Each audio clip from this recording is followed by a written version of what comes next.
Good morning, Miss Nguyễn Hồng Anh and everyone. My name is QUD NH MAI and my student ID is BABAIU23148 and I'm a sophomore in International University.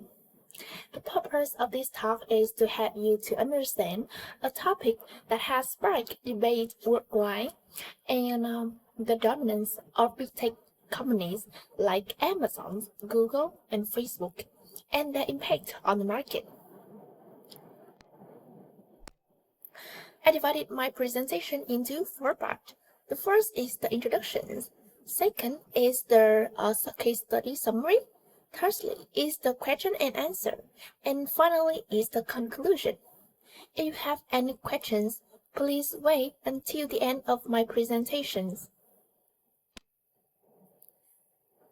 Okay, let's start with the first part. Have you ever wondered that why we cannot live without this platform? When we shop online, we think of Amazon.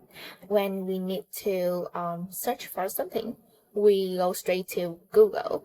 And when we need to connect with friends, we open Facebook or Instagram.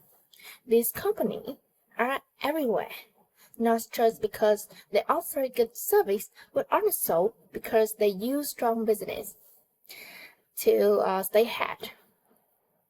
But is that dominance actually good for the market and consumer? Let's look at a quick case study. Companies like Amazon, Google, and Facebook control major industries such as e-commerce, online search, and social media. This makes it very hard for smaller business to compete.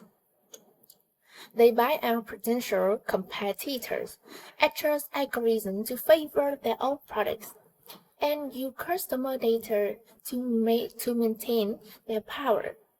In the past, the U.S. has strong antitrust law, like the breakup of Standard Oil in 1911. But since the 1960s, this focus has shifted toward their economics and efficiency and low price instead of protecting competition. Big tech action raise questions about fairness. For example, Amazon lowers price to push out competitors. Google manipulates search results, and Facebook buys companies like Instagram and WhatsApp to create its control. That's why both the US and the EU have started investigation and even fined Google billions of dollars. That brings me to the second part, question and answer. The first one is, how does the first era of antitrust thinking differ from the second era? Let's go back in time. Between 1890 to 1950, the US government worked hard to stop big companies from taking over the market and killing small business. The Sherman Antitrust Act 1890 was created to protect competitions, and one famous example was the Standard Oil case in 1911, which forced the company to split into 34 smaller businesses. However, from the 1960s, things changed.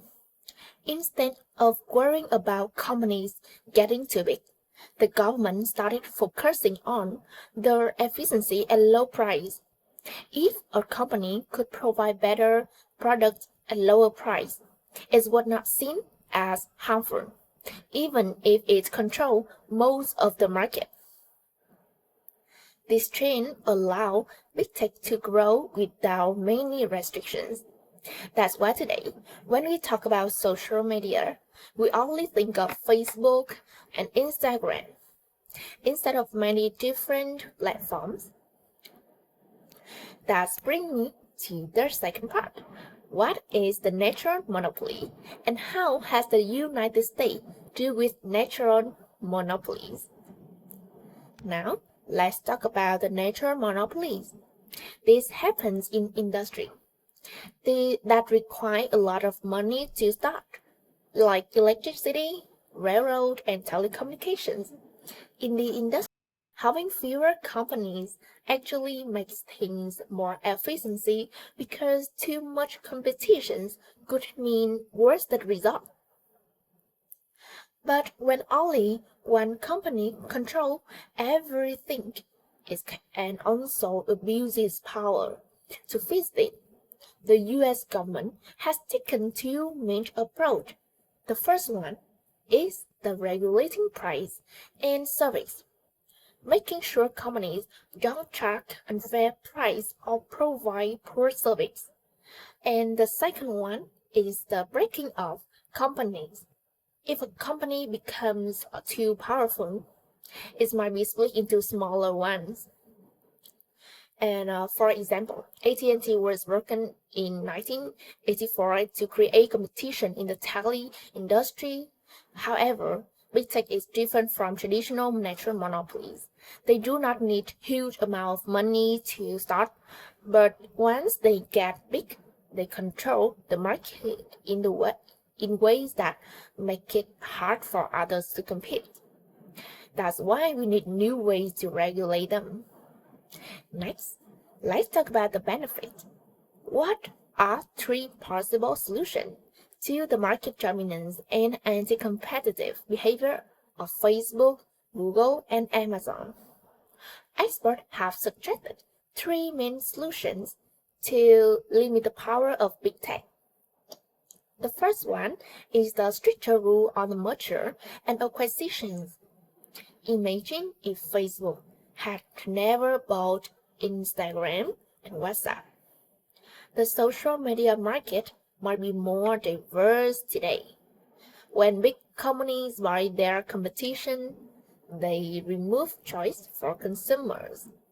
That's why we need stronger rules to prevent these takeovers. The second one is breaking up big tech. A more aggressive solution is to split these companies into smaller ones. For example, Amazon could be divided into separate business for retail, logistics, and cloud computing. Google could be split into search engine companies and an advertising company. This could create real competition instead of allowing one company to control multiple industries. Thirdly, is the stronger regulations. The European Union has already started doing this. They fined Google over 5 billion for manipulating search results to promote their own product. If the US did the same, big tech could be forced to be more fair and transparent. And the last question, how does the European model of antitrust differ from the American model?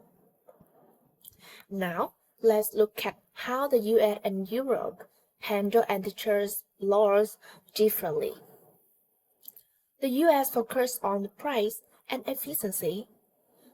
If a company keeps price low and provides good product, it's not seen as a problem, even if it dominates the market. That's why big tech has been able to grow so much in the US without facing strict regulations, while the EU focuses on competition and fairness instead of just looking at price.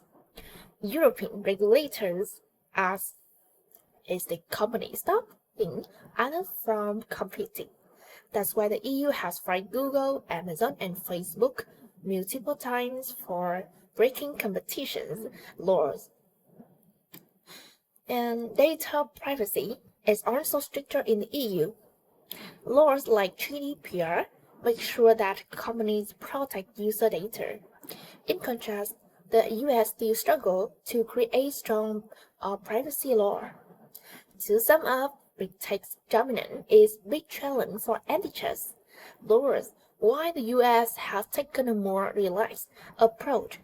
The European has been much stricter. So, the big question is, should we break up companies like Amazon and Facebook, or should we just enforce stronger regulation? Whatever the solution, one thing is clear. Big tech has become too powerful to ignore. Here are some of the references from my presentations, which also bring me to the end of this video. And I'm happy to answer any question you may have. And thank you all for listening. Bye!